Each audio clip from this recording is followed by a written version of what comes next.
Eu já fui chamado de fascista, já fui chamado de comunista, né? Eu tenho certeza que se eu vivesse na Rússia no começo do século XX, possivelmente eu estaria cortando cabeças da aristocracia também. E depois eu estaria cortando cabeça do partidão ao longo dos anos 50, né? Mas assim, sobre esse cenário que vocês estavam falando aí da política brasileira, eu sou muito cético, né, Pedro? Muito cético, sim. Primeiro, eu não acredito que jamais vai se cortar super salários, certo? Porque super salários, como a gente sabe, eles estão diretamente ligados a gente que tem muito poder dentro da máquina e muita gente tem medo. Então, eu não acredito.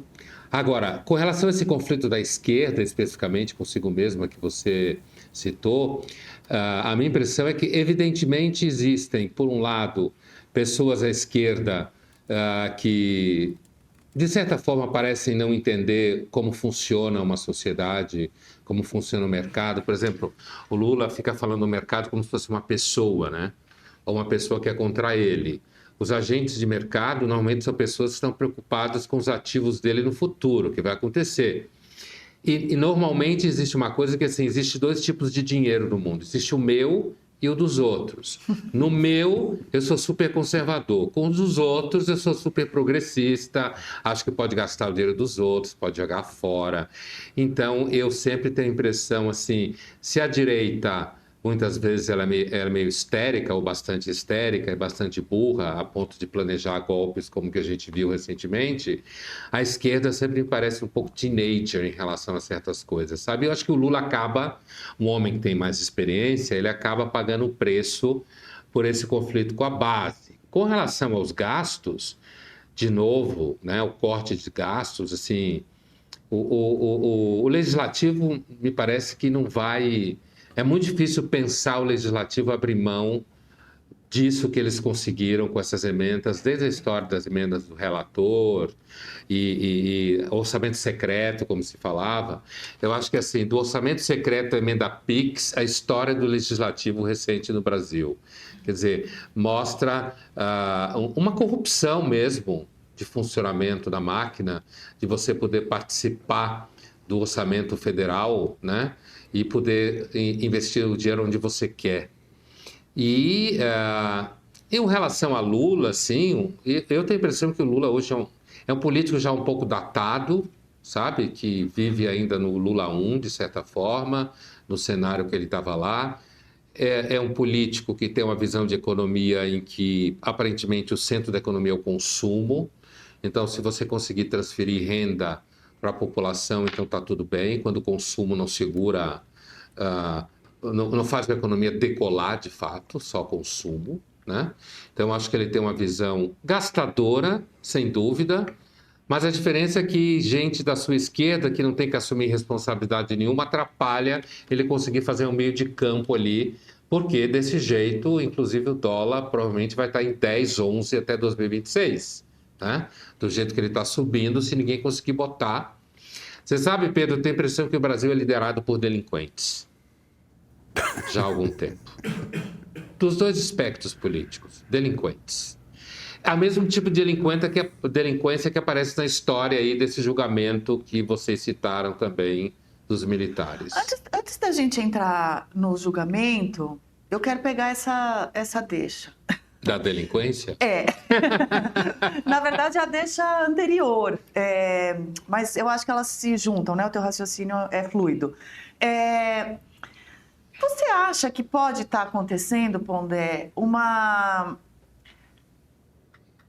confusão de identidade do que a esquerda quer ser e quer propor para o país, principalmente a identidade relativa, né? Porque o que eu fico pensando é o seguinte: nos últimos anos o que a gente viu no Brasil foi a reconfiguração ou a configuração de uma direita bastante sólida com uma extrema-direita protagonista, né? Então, meio simbiótico ali, mas eleitoralmente a extrema-direita mais bem-sucedida e a direita pragmaticamente se reconfigurando ali atrás. E a esquerda ficou, me parece, nesse dilema de, bom, ou a gente se volta um pouco mais ao centro, enxerga que é essa a demanda ideológica do país agora e entrega isso, ou a gente finca o pé em algumas ideias da esquerda, por mais anacrônicas que elas sejam eventualmente,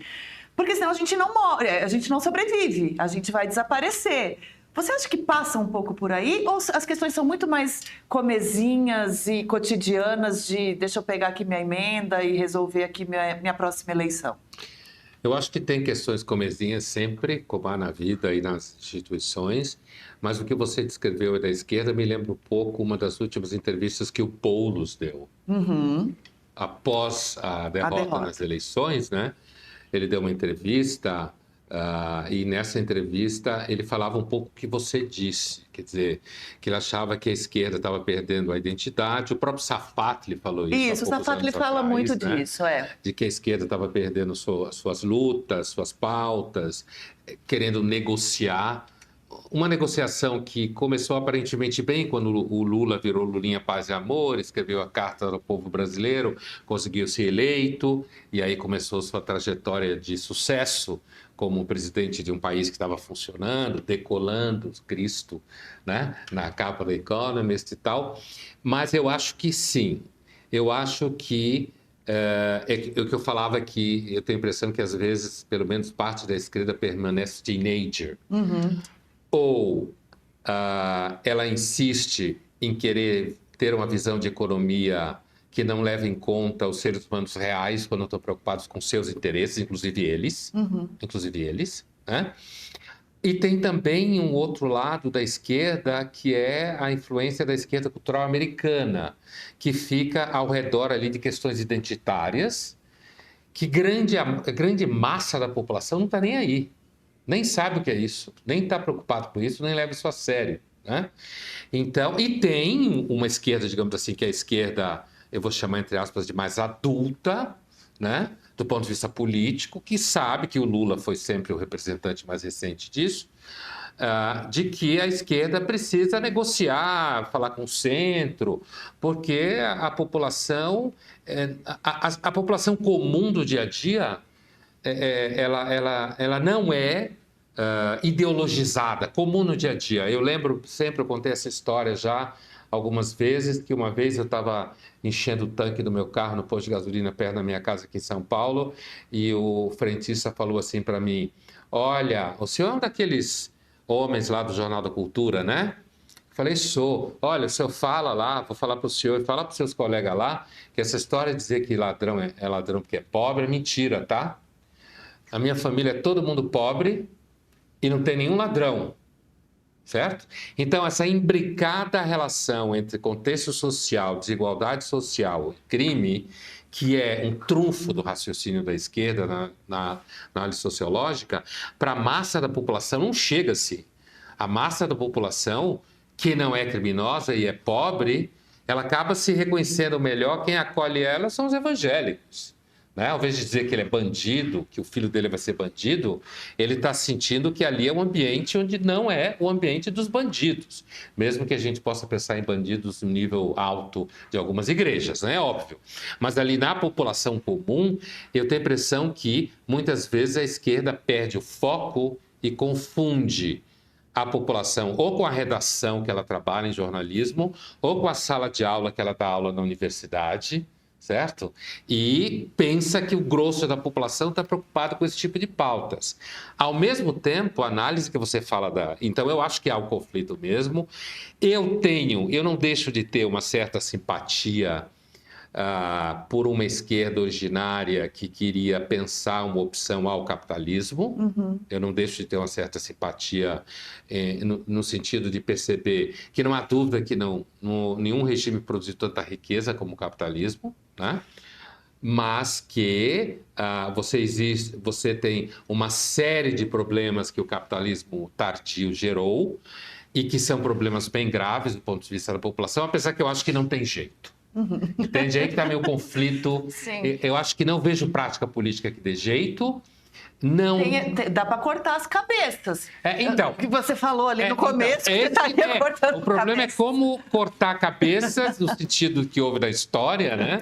E saber até onde parar, né? Porque normalmente o que acontece... Agora, eu queria dizer uma palavra sobre a direita que você falou. Eu tenho a impressão que hoje a direita, ela parece, pelo menos nesse momento, ela parece ter mais opções políticas em termos eleitorais, né? E tentando se afastar da extrema-direita e construir um caminho de direita que seja mais de centro-direita. Mas, assim, eu continuo achando que a direita brasileira continua sendo um pouco inteligente na sua capacidade de articular a sociedade. Você, mesmo com o sucesso recente? Porque o sucesso recente, você ter sucesso recente pode dizer que você, não há dúvida que existe uma população enorme de direita e que o grosso da população talvez tenda para uma posição de centro-direita. Não extrema, mas de centro-direita, né? E que grande parte dessa população fica de saco cheio da esquerda porque, por exemplo, a grande parte da população não entende o que significa direitos humanos. Caiu aqui. Caiu o retorno? Eu te ajudo. Tá aqui. Caiu o nosso Não, retorno. tá aqui, ó. Tá aqui? Tá aqui. Eu vou dar um exemplo. Grande parte da população comum não entende o que é direitos humanos, no sentido de direitos humanos representam a preocupação com a população que está à mercê do poder do Estado, por exemplo. E que direitos humanos significa uma preocupação com a população que está à mercê das idiocracias da sociedade, não tem defesa. Então, direitos humanos está preocupado, por exemplo, com quem está preso na cadeia, né? Que faz parte da lógica do pensamento dos direitos humanos. Grande parte da população, quando tinha aquele movimento tipo direitos humanos para os humanos direitos, eles entendem que eles são tão descuidados pelo Estado do que quanto pessoas que estão na cadeia são. E no final das contas, a moçada à esquerda acaba parecendo que está mais preocupada com os bandidos do que as pessoas que não roubam nada, não matam ninguém, mas sofrem também. Então, mas quando você me perguntou se eu achava se a direita continuava com pouca inteligência, mesmo com os sucessos que tem tido, teve sucesso na eleição municipal, né? Mas não ganhou 22. 22 deu empate, mas não ganhou. Quase deu empate, eu quero dizer, mas não ganhou. Mas o que eu quero dizer, assim, ela pode ter sucesso eleitoral, porque grande parte da população não está nem aí para a inteligência social, para entendimento do que acontece no mundo. Ele não quer ser roubado, assassinado, não quer a filha estuprada, quer poder trabalhar, pagar conta e viajar nas férias. E eu me referi à inteligência no sentido de que me parece que a direita, principalmente brasileira, ela ainda não dispõe de ferramentas de análise da sociedade que a esquerda tem. A inteligência brasileira ela é basicamente de esquerda. Ela está... mesmo empresários, quando pensam em investir em espaços de reflexão, investem em espaços de reflexão, mas à esquerda. Porque sabe que é ali que tem gente que está pensando na sociedade, entendeu? Eu tô